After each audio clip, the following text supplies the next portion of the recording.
안경을 쓴 박근혜 전 대통령, 이제부터 본격적으로 전투태세에 들어간 걸까요? 박근혜 전 대통령 재판이 오늘 있었습니다. 물론 밖에서 저기 보셨던 사진에서는 아닙니다만 오늘 재판에서 눈에 띄는 변화가 하나 있었습니다. 이현정님. 네. 박 전 대통령이 법정 안에서 안경을 썼다는 얘기 어떻게 봐야 됩니까?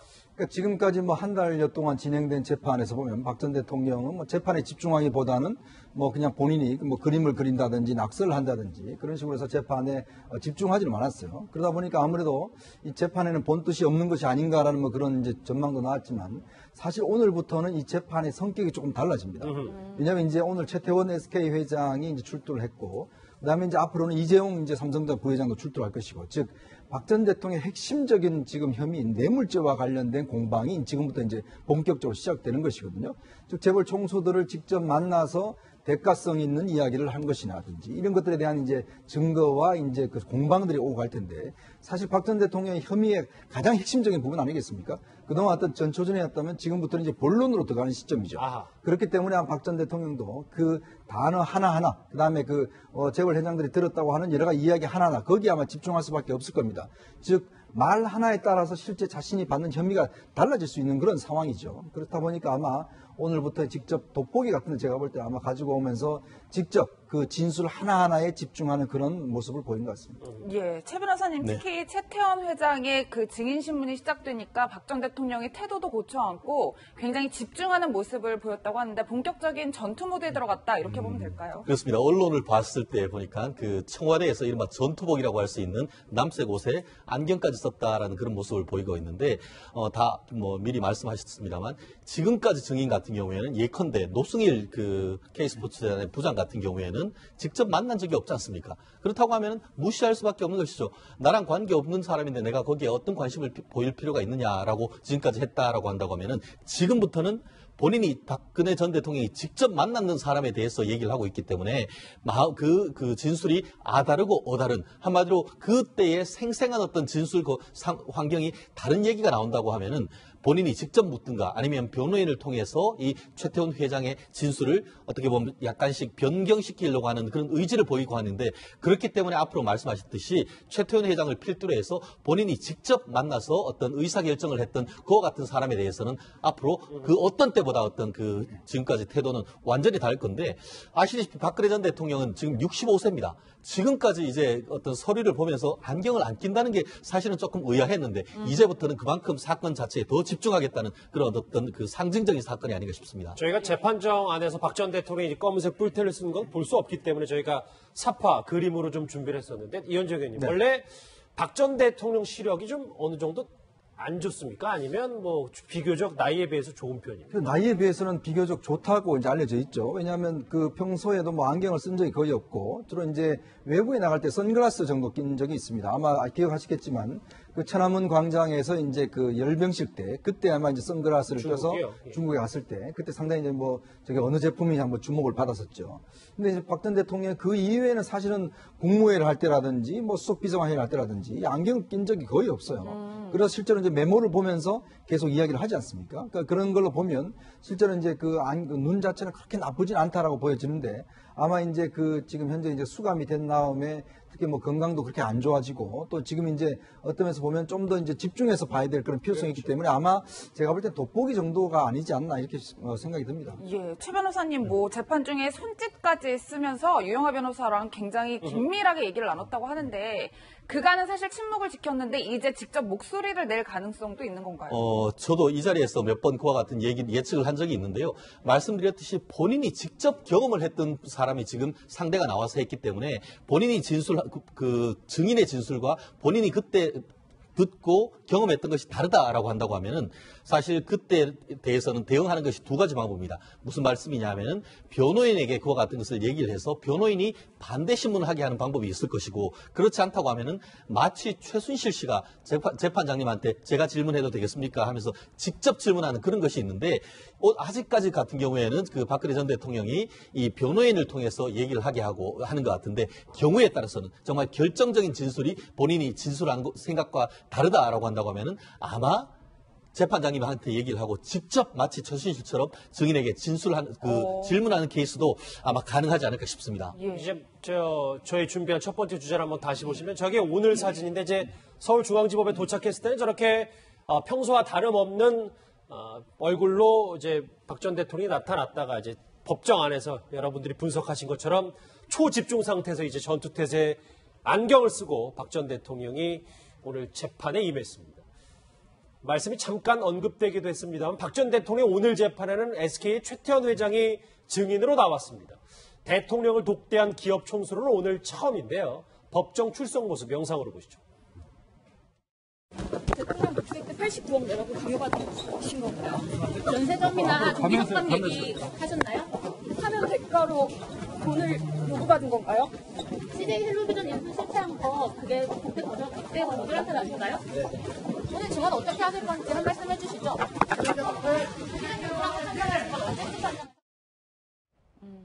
최태원 회장과 관련해서 핵심만 짧게 짚고 넘어갈게요. 왜냐하면 이 김성환 평론가님.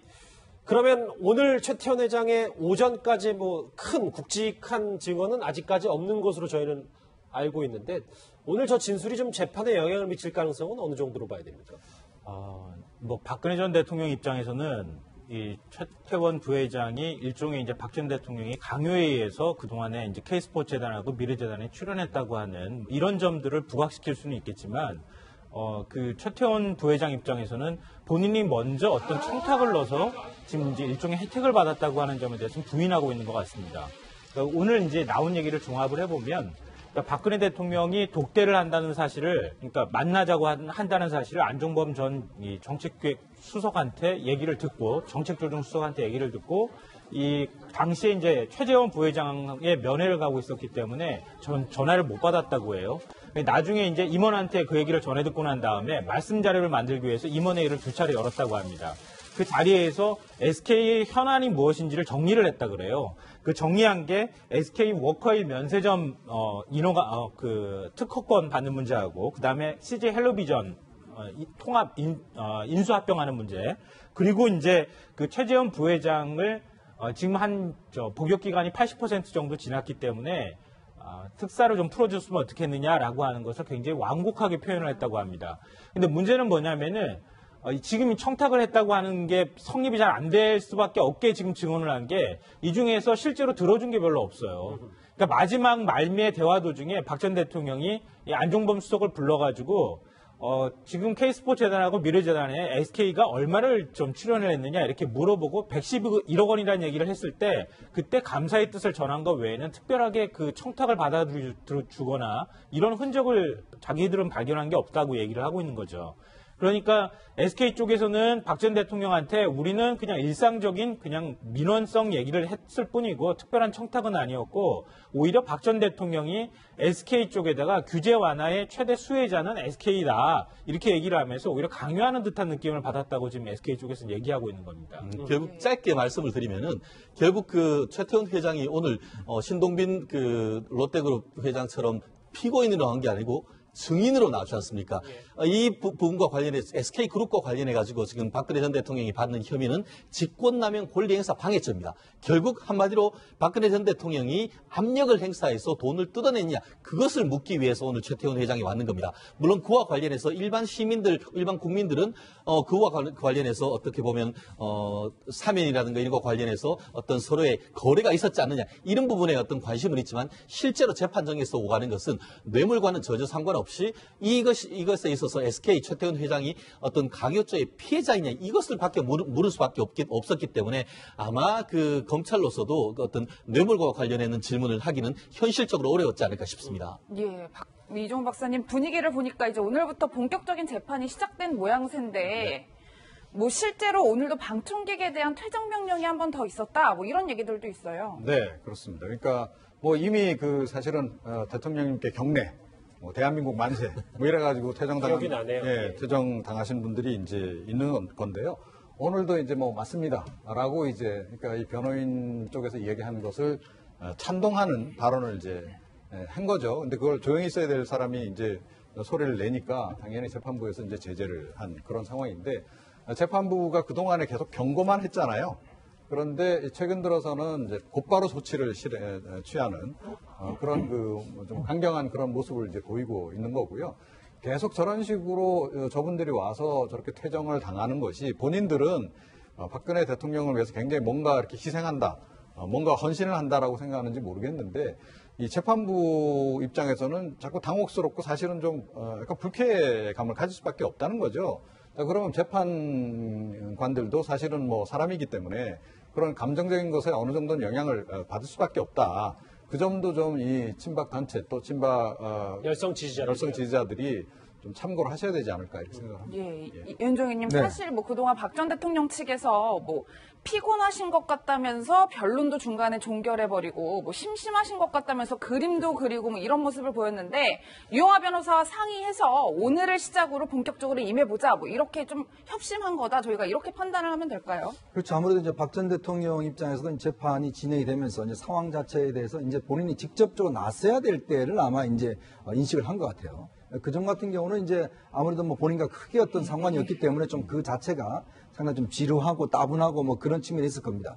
그렇지만 이제부터는 본인이 이제는 뭔가 본인과 직접적인 연결 관계가 있을 수밖에 없으니까 아마 이제 최 회장은 그렇지만 기소가 안 됐지만 아니 기소가 된 분들 있지 않습니까? 특히 이제 이재용 부회장 같은 경우는 아마 그런 뭐 최대 이벤트이기 때문에 그렇죠. 아마 이재용 부회장의 증언은 뭐 굉장히 아마 본인도 말 한마디 한마디를 굉장히 또 조심해서 할 겁니다. 지금 이제 CJ 같은 경우는 기소가 됐고 사실 오늘 나온 최태원 회장은 이제 기소가 되지 않았기 때문에 증인으로만 나왔기 때문에 이제 좀 하지만 이제 앞으로는 아마 더 핵심적인 증인들이 나오겠죠. 예, 이종훈 박사. 제가 보기에는 이 정유라가 이제 그 영장이 기각이 되고 불구속으로 지금 이제 귀결이 된 거 아닙니까? 그것과 그리고 이제 이 삼성 측이 지금 말을 들여와서 그 말 세탁과 관련한 부분에서 그러니까 이 말이 삼성 측에 맞다라고 하면서 재판부에 대해서 지금 이제 본격적으로 검찰에 대해서 이제 이 반격에 나서기 시작했어요. 특검에 대해서.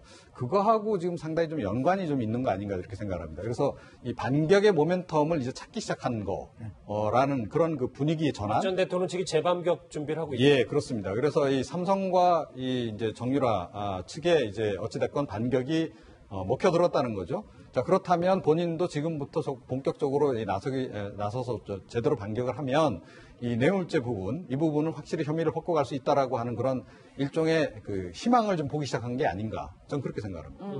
변곡점이 저 안경으로 좀 귀결된다니까 앞으로 지켜봐야 될 텐데 박 전 대통령 얘기해서 정유라 씨 얘기로 넘어가기 전에 이 얘기 하나 조금 짚어봐야 될 게 오늘 한 신문을 보니까 저 김성환 평론가 서울 사는 박근혜 씨 18명, 박 전 대통령 말고 이름만 박근혜인 이 박근혜 씨 18명이 개명 신청을 했다 그래요.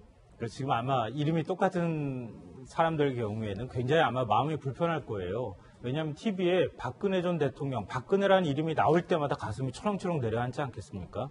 그리고 주변에서 무엇보다도 이제 본인이 그런 이름을 갖고 있다는 것도 문제지만 주변에 있는 사람들이 놀리는 거나 아니면 약간 좀 비아냥투로 얘기를 할 수 있잖아요.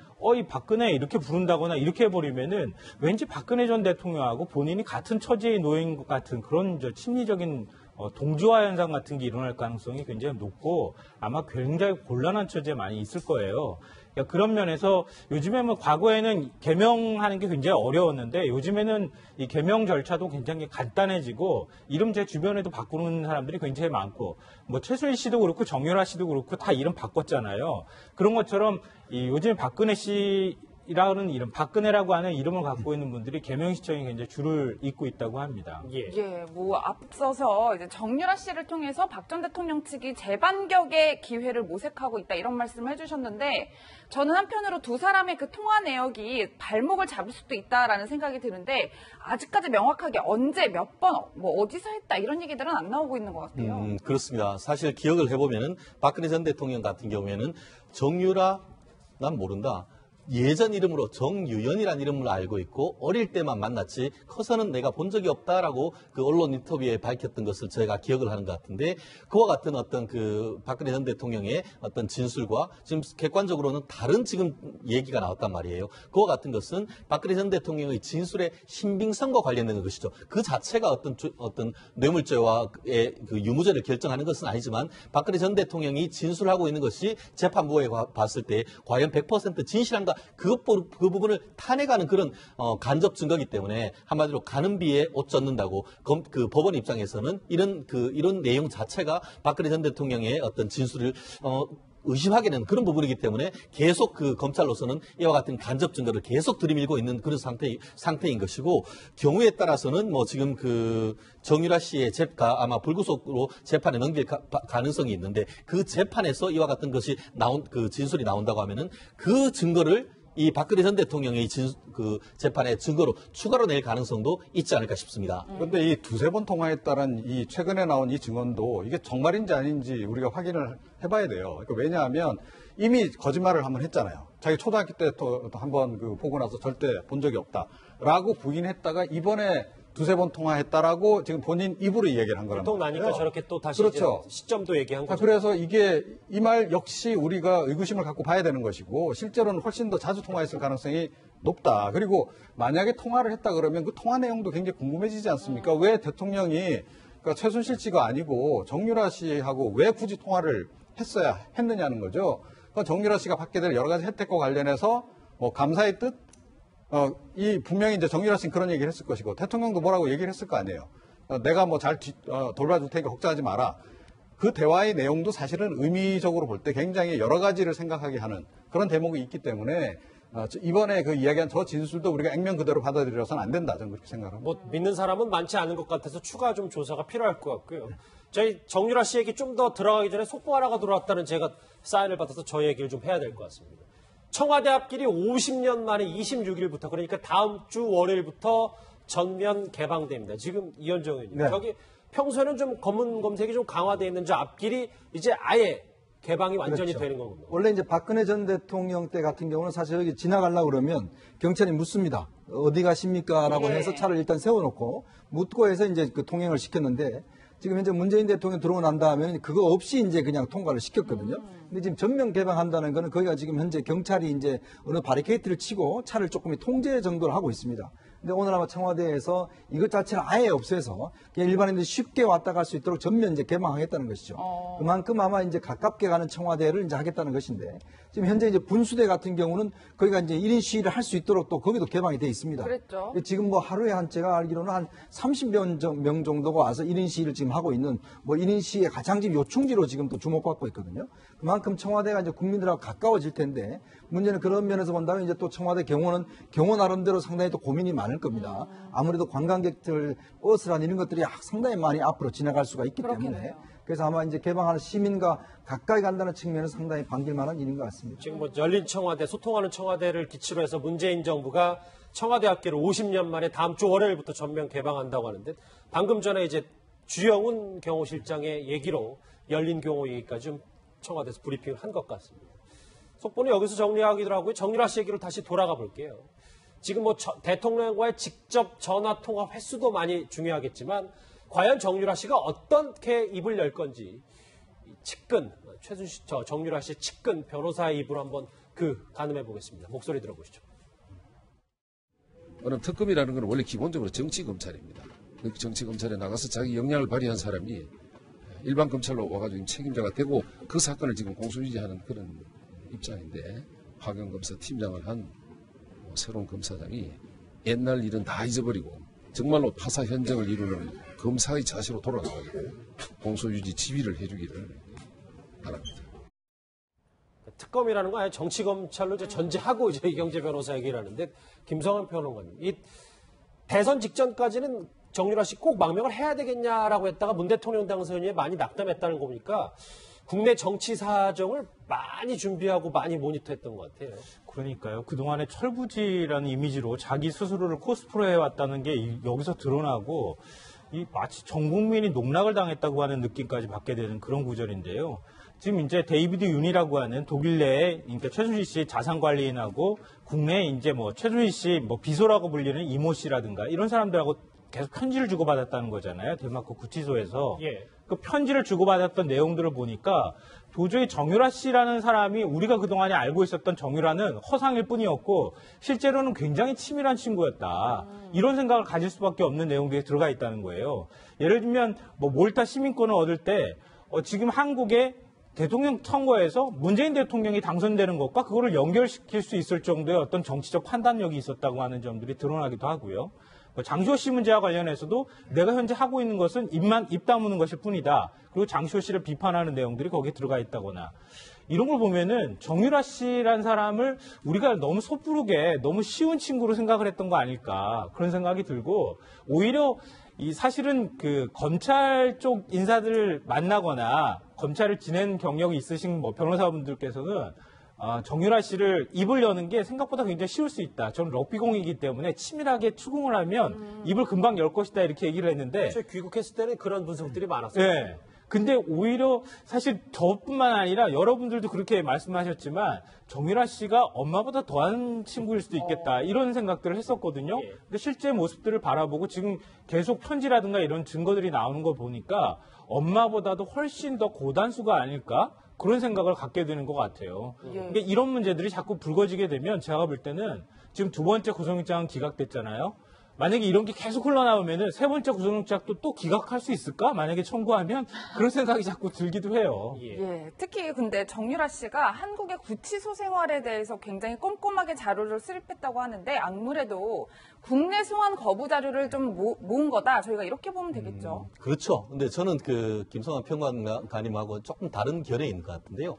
그냥 이 그 정유라 씨가 혼자 들어온 것이 아니고 그 덴마크에서는 덴마크 현지에서의 가장 잘 나가는 이른바 형사 전문 에이스 변호사를 선임을 해서 대응을 했던 것이고 지금 그 뭐 좀 확인을 해봐야 됩니다만 한국에 있는 변호인들도 현지에 가서 조언을 했다라는 얘기를 하고 있지 않습니까? 있죠. 결국 벌써 한 6개월 이상 되는 과정에서 현지의 변호인과 또 한국 변호사를 만나는 과정에서 사실 그 정도라고 하면은 정상적인 교육을 받았다고 하면 그 정도의 어떤 그런 내부적인 어떤 사실을 확인한다든가 그 정도는 충분히 확인할 수 있다라고 저는 생각합니다. 그러니까 뭐 보면 방 안에 뭐 화장실이 있다든지, 그렇죠. 빨래는 직접 손으로 해야 된다 이런 거를 그냥 본인 정유라 씨처럼 뭐 주도면밀한 사람이 아니더라도 보통 그렇죠. 사람도 결국 그와 같은 것은 이제 변호인, 한국에 있는 변호인을 통해서라도 그런 자료 같은 게 누가 하겠습니까? 결국 한국에 있는 변호인이 그와 같은 자료를 정리를 해서 어떤 그 덴마크로 보내왔었지 않겠습니까? 그렇기 때문에 제가 봤을 때는 어떤 변호인이 어떤 그 하는 과정에서 그와 같은 개인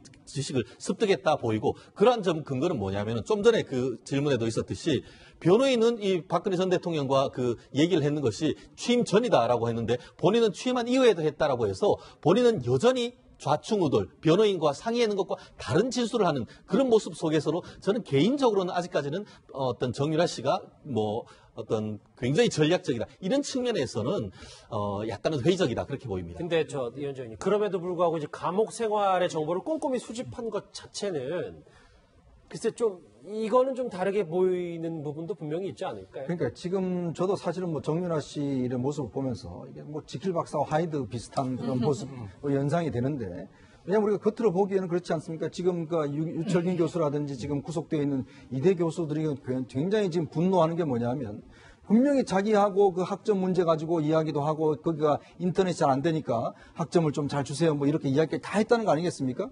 그런데 정작 비행기 내렸을 때 왔을 때는 자기가 무슨 과를 다녔는지 저는 하나도 몰라요라고 이야기하는 모습에서 이거는 상당히 붕괴했다는 것이거든요. 왜냐하면 지금 교수들이 지금 벌써 5명이나 구속되어 있습니다. 본인 때문에. 그럼에도 불구하고 본인은 이대 가기 싫었고 저는 학교 가기 싫었어요. 저는 무슨 과 다니는지도 몰라요라고 이야기했는데 저 또 하다가 또 박근혜 전 대통령은 제가 초등학교 때 아버지 따라서 한 번밖에 밖에 못 만났어요 하다가 이제 전화 들어나니까 바로 그 자리에서 한 번 통화했는데 한 발짝 가서 2번인가 3번인가 뭐 또 이렇게 이야기하고 있단 말이죠. 그러니까 이런 걸 보면 뭔가 본인이 가지고 있었던 것하고 실제로 나타나는 것하고는 정반대로 나타나고 있기 때문에 아마 그런 정보를 입수한 것도 실제로 본인은 이제 아마 문재인 대통령이 됐으면 이제 그걸 이제 망명 수준을 하려고 제가 볼 때는 하는 것 같아요. 그리고 그걸 위한 여러 가지 증거들 좀 수집한 게 아닌가. 그래서 지금 실제로 우리가 지금 그냥 화면으로 보는 정유라 씨의 저런 모습과 실제 지금 나타나는 증거의 모습과는 너무나 달라서 상당히 혼란스러운 게 사실입니다. 예, 뭐 치밀한 듯 어수룩한 듯 정유라 씨의 실체를 정말 알 수 없는 모습인데 그래서일까요? 그 검찰 일각에서는 이런 얘기도 있더라고 하더라고요. 정유라 씨의 상황 판단 능력이 웬만한 초임 검사보다 낫다. 뭐 어떻게 생각하시나요? 대한민국 검사를 좀 어영부영 보는 말이라 이렇게 생각을 하는데요. 기본적으로 그 정유라 씨 같은 경우에는 기본적인 전략이 뭡니까? 모르쇠 전략입니다. 다들 기억하시겠죠? 그 덴마크에서 한국에 도착했을 때는 뭐라고 했습니까? 한국의 정치 상황 이런 거 구속되어 있었기 때문에 전혀 모른다라고 했었습니다. 그랬어요. 그런데 지금 이 편지를 보면은 내부적으로 봤을 때 이 정치 상황이나 이런 부분에 대해서 깊숙하게 어떻게 보면 주의를 가지고 알고 있었다는 것을 드러나지 않습니까? 그렇기 때문에 일단 본인으로서는 나는 모른다. 이 모든 것은 입증 책임은 검찰에게 있기 때문에 검찰 당신들이 입증을 해라. 이런 식으로 기본적인 전략을 하고 있는데 이와 같은 전략의 기조에서는 이 변호인들이 기본적으로 모른다고 해라. 그리고 그 부분에 대해서 검찰이 제대로 입증 못하면은 그 부분은 넘어갈 수 있다. 이런 어떤 나름대로의 큰 틀을 가졌는데 거기에서 이제 검찰이 아주 어떻게 날카롭게 찔러드는 그 빈틈을 집어오니까 거기에서 이제 하나 둘 이제 진실을 얘기를 하고 있는 것 같은데 뭐 초임 검사가 보다 낫다라고 하면 초임 검사보다 나오면 아무것도 못하게요. 그런데 검찰의 실력이 생각보다 높다. 저는 그렇게 평가해드리고 싶습니다. 아니 그런데 이 초임 검사들이 보통 사람들입니까? 명문대학 나와가지고 사법고시 통과해서 보통 사람들보다 훨씬 머리도 좋고 그런 사람들이에요.